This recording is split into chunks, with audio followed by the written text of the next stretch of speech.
Hello, and welcome back to the lecture series for Introduction to the Art of Programming Using Scala. As we close out the chapter on functions, I'd like to just give you a few other examples. I'm going to use two different examples that are in many ways distinct from the things that we've done before. The first one is unit conversions. Now, unit conversions are a very common example of using functions in programming, things like doing a Fahrenheit to Celsius or Celsius to Fahrenheit conversion.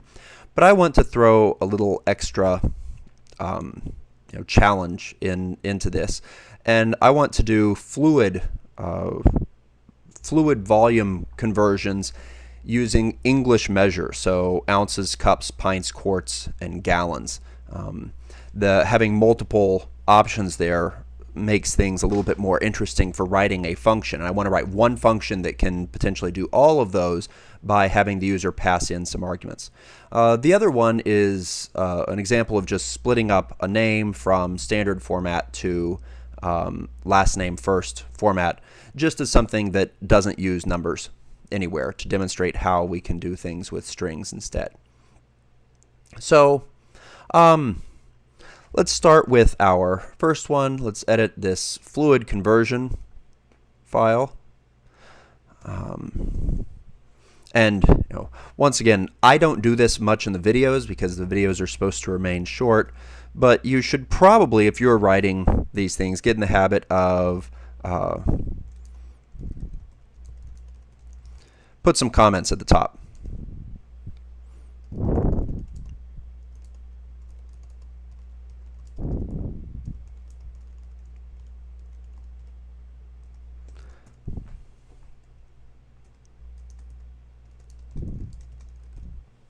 Okay, so what I want here is I want to have, let's see, convert volume. Amount is, I don't know, I'll be flexible. I'll go with a double. Could go with ints. We could say that you're only allowed to use whole numbers, but in this case, I don't think there's a real good reason for putting that restriction on. Now, what we're also going to pass in here is the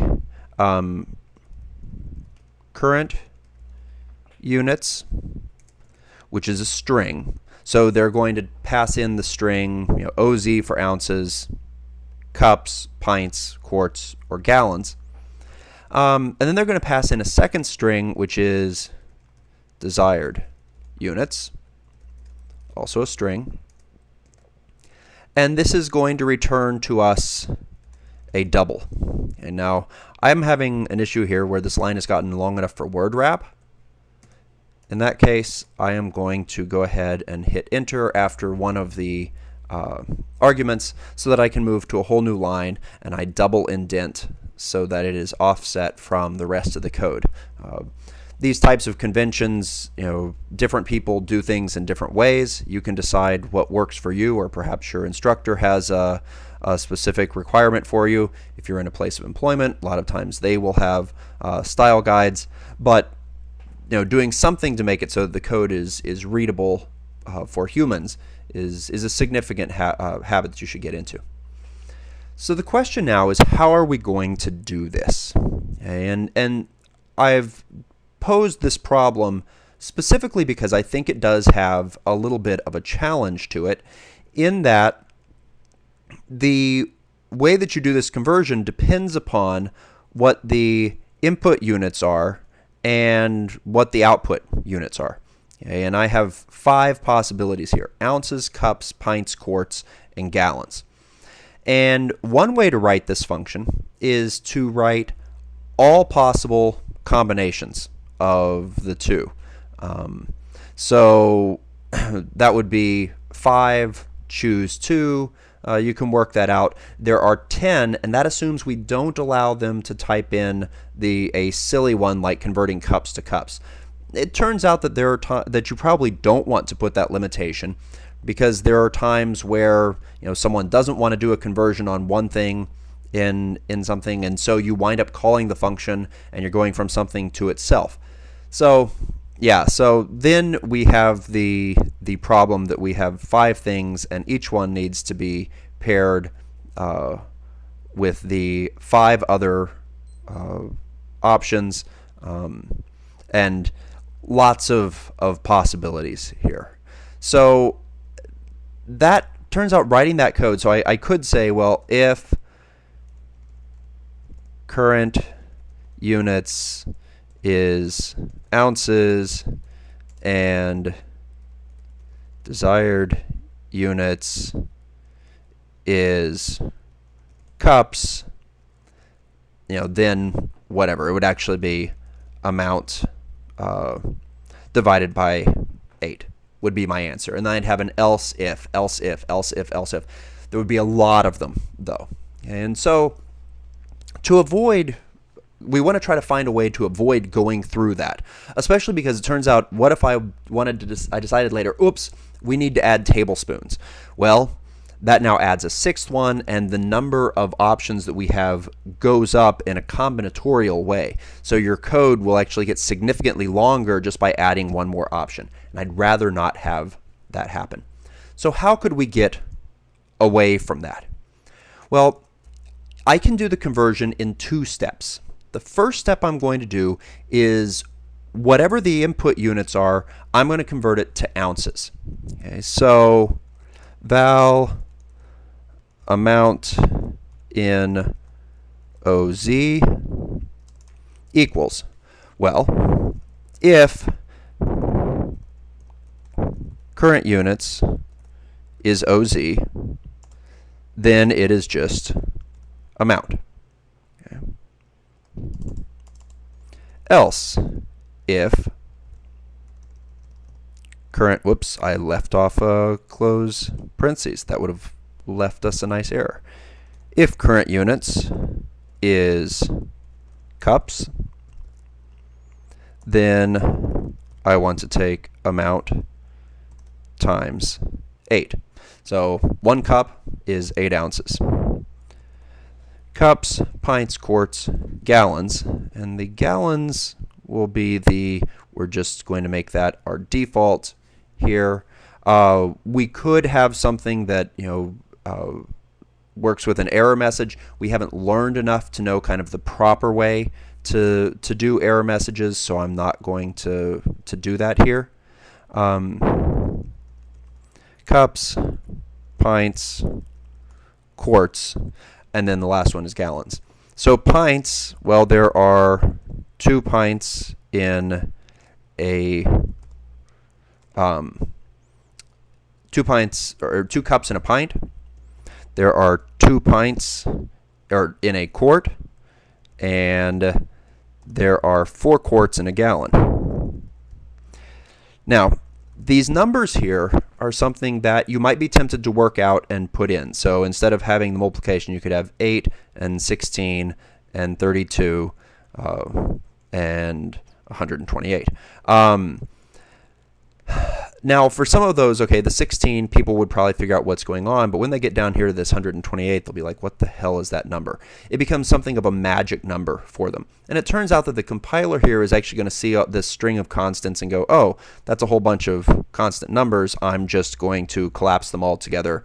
And so it doesn't actually slow it down, and this is going to be more readable and more understandable, most likely, for the person who comes and looks at your code. So now I have whatever the input units was, I have the that in ounces. And now what I want to give back is the value in the desired units. Well, that requires another set of nested ifs.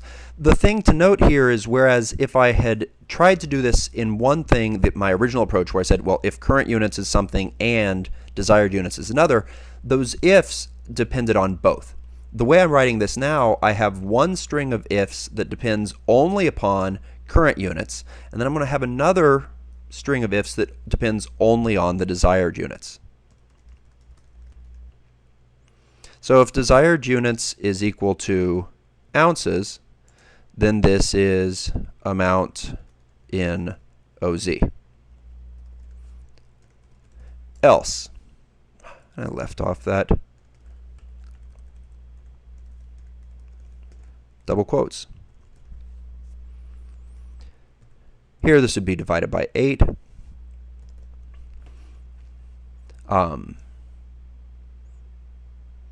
Pints, quarts, gallons. The gallons will be our default. And I'm actually going to put in some parentheses here. 8 times 2. 8 times 2 times 2 times 2 times 2 times 4. Note that I am, in both of these cases, I am using the if as an expression. I did not create a var anywhere that then gets set to a different value. I created one val, and my if up here gives back the value that I want stored in it. And this if down here just calculates the value that we want to return. So to make this a complete script, print line. How many units of fluid? Val,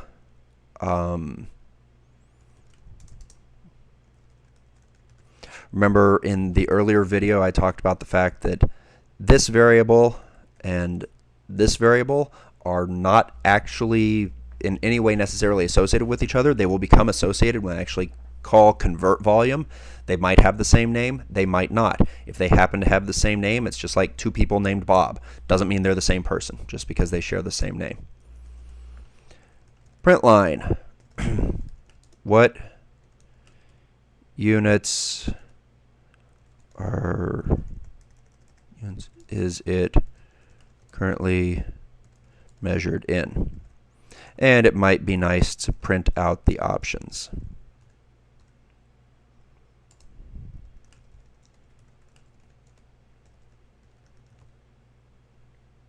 Okay. This is an interesting one here. So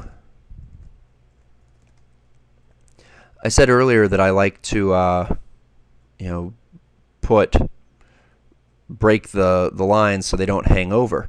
What do I do here though? I can't put a new line in the middle of this, and it turns out that when it prints out it won't span more than a line, so it's not a problem. One way to do this would be to do something along these lines where I do a string concatenation, and I'll leave it like that. Once again, it's a style issue. You can decide what you want to do. They are both technically correct.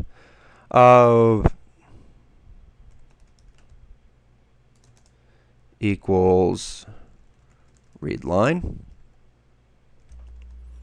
I'll read 3 lines, or yank 3 lines. What units do you want?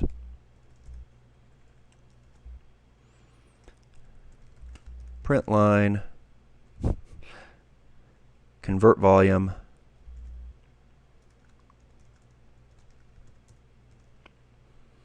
from AMT, C unit, D unit. And if we come over here and we run this, let's see how many typos. Okay, managed to find all the typos as we were going through. How many units of fluid? I don't know. Let's say that I have 4 pints. And I want to know how many cups it is. And the answer should be 8. And it is. Okay. What if let's run it again, and I have 2 gallons, and I want to know how many ounces that is. It's 256. Okay, so you could play with this. I think this program is good, is a good illustration in the sense that it is reasonably significant. It's not a complete little toy problem, but it nicely throws together many of the different things that we have learned so far. So what about the other function that I mentioned? This is the name formatting. And what I want to write is a function that I'll call it last name first. So we're going to pass in a person's name in string as a string, and it is supposed to be just like the way you would normally type it in. First name, first name, last name, possibly first name, middle initial, last name. And I want it to give us back another string. Now it turns out that doing this really well is hard. And so we're going to ignore a few possibilities. For example, suffixes. You are not, the name that is passed in is not allowed to be a junior or a second, third, fourth, because that will totally mess us up. So we're expecting that it is in a normal format where the last complete word is the last name. And once again, there are situations where that's not the case, and we could make this function more elaborate, but that's not the goal here. I just want to demonstrate that we can do something that's reasonably simple in doing this. So how am I going to do this? Well, if I assume that format, so they have a simple last name that doesn't have any spaces in the middle of it, and really that's the significant part here, then I want to take and find the last place where there's a space in it. So I'm going to create a variable called space index. And I will make it equal to name dot last index of a space. Now you might remember that we saw when we were learning about, when we talked about some of the details of strings. Strings are objects, they have methods in them, and some of those methods include things like index of, where you can look for stuff, as well as last index of, where you can look at the last, find the location of the last occurrence of something. So this is going to give us back the last occurrence of a space. And what I want to do is I want to break the string into two pieces at that location. So the first name is going to be everything before that. And the question is, well, how do I get that? Well, if you had looked at the list of methods, one of them is called substring. And so that's what I'm going to call. Now substring takes a first argument, which is the first index of where you want to start taking characters. Indexes start at 0. The first name starts at the very beginning, so I'm going to pass in 0. And then the second thing you pass in is the index that is one beyond the last character you want. And in this case, the last character that I want is the thing right before the space. I don't want the space. I don't care about the space. Well, if I pass in space index, this gives me everything up to but not including the space. So the last name then should be everything after that. So I'm going to do space index plus 1. I don't want the space here either. I want to throw it away.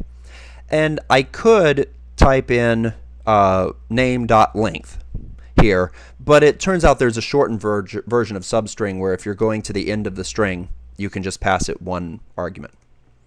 And now what I want to give you back is the last name plus a comma and a space plus the first name. So let's make this a full script. Print line is your full name, and val name equals read line. Now I'm going to do something here. I'm going to take that read line and I'm going to call a method on it called trim. And what trim does is it removes any leading or trailing spaces. Just in case your user, to be a jerk, types in, space, space, space, their name, space, space, space. Well, if they type that in, on the read line, and you look for the last index, well, it's going to be the absolute last character. And that's going to cause a problem here because then this function won't work. By trimming the input, we throw away any spaces they happen to insert at the beginning, any spaces they happen to insert at the end. If they put multiple spaces in the middle, we can't deal with that. But we can deal with the ones where they have multiple spaces at the beginning or the end. And then what I want to print out is last name first of name. So if we run this,